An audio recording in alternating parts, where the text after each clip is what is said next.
Sindangan? C.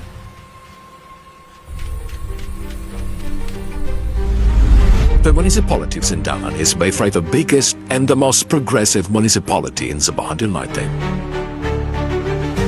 No municipality in the province can yet be compared to Sindangan in terms of its level of commercialization.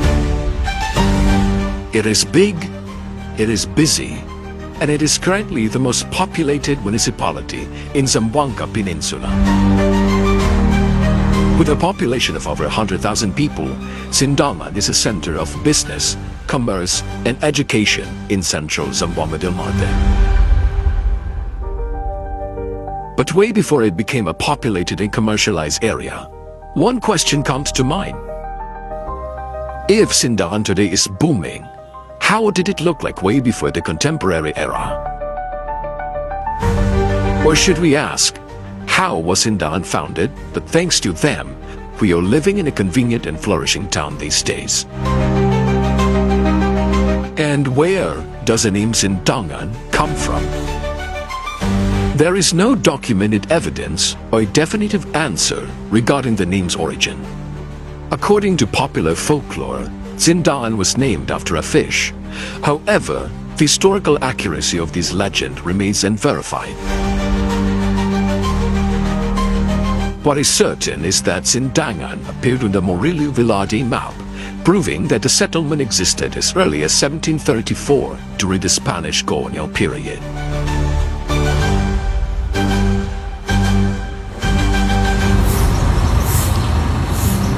It is well established that the Subanen people were the original inhabitants of the Zamboanga Peninsula. The settlement of Sindangan originated as a small Subanen riverbank village situated along the banks of the Sindangan River.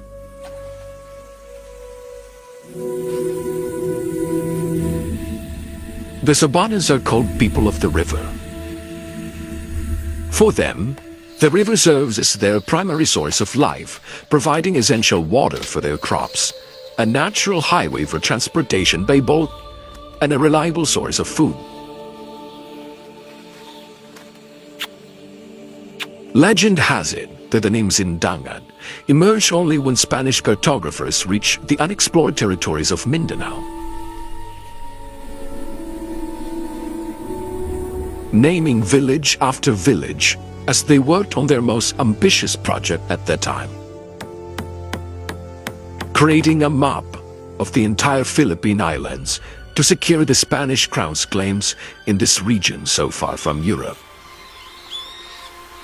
In the 1700s, much of Mindanao was unexplored. Modern-day Sindangan lacked formal settlements, consisting only of indigenous Subanen villages nestled within dense, old-grown forests.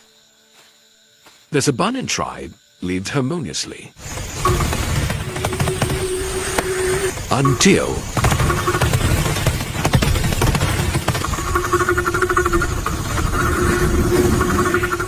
the Spaniards came into the picture.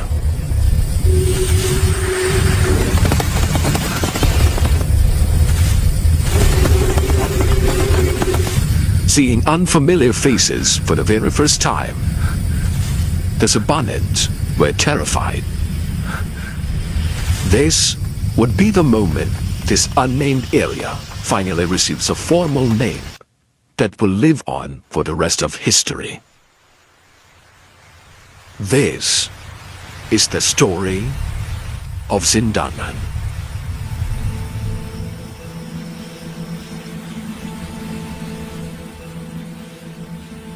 On the bank of a river deep within a virgin forest lies a small Subanen village, a settlement that has thrived in the region for centuries.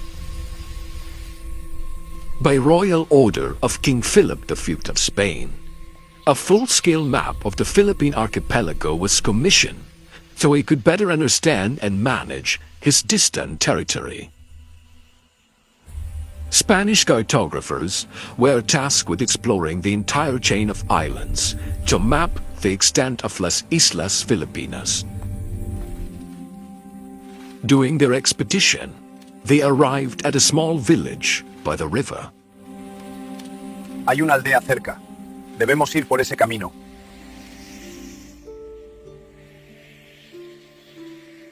As the strangers drew near, the Subanen villagers were struck by a mixture of surprise, curiosity, and terror. It had been centuries since they had seen an outsider. Their expressions told the whole story. They had never encountered anyone with such alien features or unfamiliar clothing. Simunuka! Waka! Ondumayat mo din ako! Thankfully, the Jesuits were completely harmless. No tenga miedo, amigo.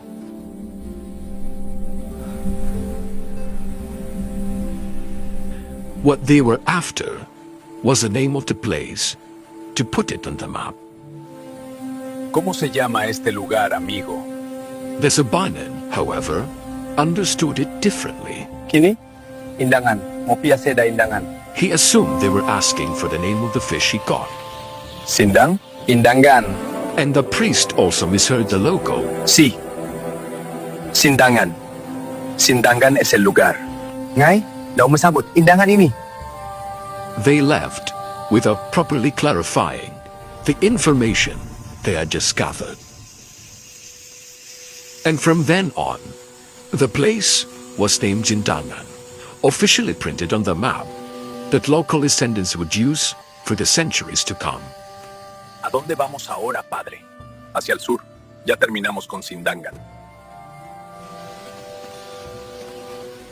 They left the area, now called Sindangan, with their horses and headed south.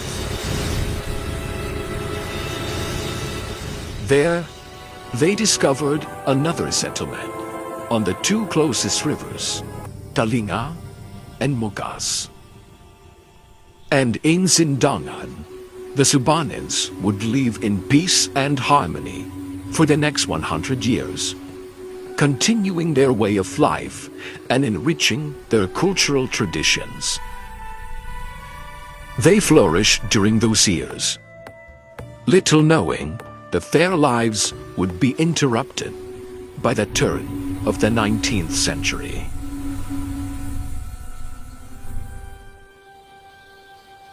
The Subanen village, situated on the southern bank of the river, has been there for decades. Indeed, centuries have passed. The indigenous Subanens controlled the surrounding forest for generations, until one day, another group of outsiders arrived. This time, they came to settle, building their own village north of the Sindangan River, near the shore, in the area now called Poblacion.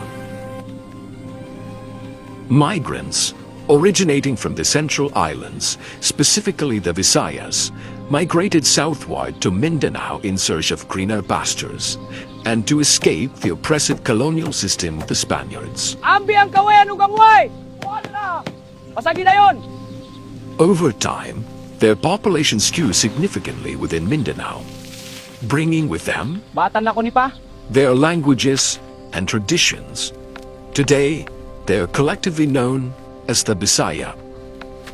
The customs of the Bisaya people differ significantly from that of the Subanen, particularly in their distinct cultures and traditions.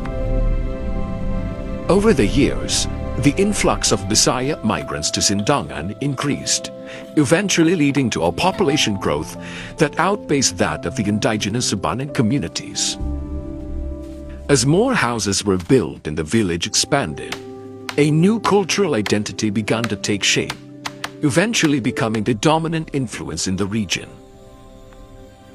The Subanen people watched this shift with concern, as it threatened their own culture and ancestral ties to the land. This transition marked the end of their regional prominence, fundamentally altering their way of life for generations to come.